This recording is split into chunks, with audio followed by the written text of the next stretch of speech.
প্রিয় দর্শক, এক ভাই প্রশ্ন করেছেন যে রোজা অবস্থায় টিভি দেখতে পারবো কিনা, মোবাইলে গান শুনতে পারবো কিনা, মোবাইলে ভিডিও দেখতে পারবো কিনা।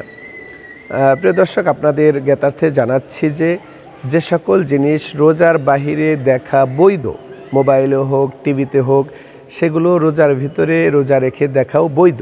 যে সকল জিনিস রোজার বাহিরে দেখা বৈধ নয়, শোনা বৈধ নয়, সেগুলো রোজার ভিতরেও দেখা বা শোনা বৈধ নয়।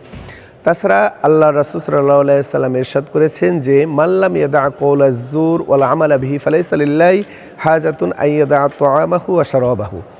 যে ব্যক্তি রোজা রাখলো কিন্তু মিথ্যা কথা, মিথ্যা কাজ পরিহার করতে পারলো না, অশ্লীল কথা, অশ্লীল কাজগুলোকে পরিহার করতে পারলো না, তার রোজা রাখা অবস্থায় পানাহার থেকে মুক্ত থাকা, এটা আল্লাহ তাআলার কাছে কোনো প্রয়োজন নেই।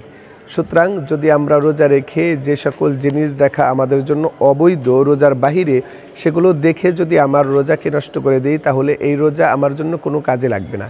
তাই অবশ্যই আমাদেরকে সংযমী হতে হবে। যে সকল জিনিস আমি নিজের বিবেকের কাছে প্রশ্ন করব যে রোজার বাহিরে এগুলো দেখতে পারবো কিনা। যদি রোজার বাহিরে না দেখতে পারি, তাহলে রোজার ভিতরে রোজা রাখা অবস্থাও আমার জন্য দেখা জায়েজ হবে না।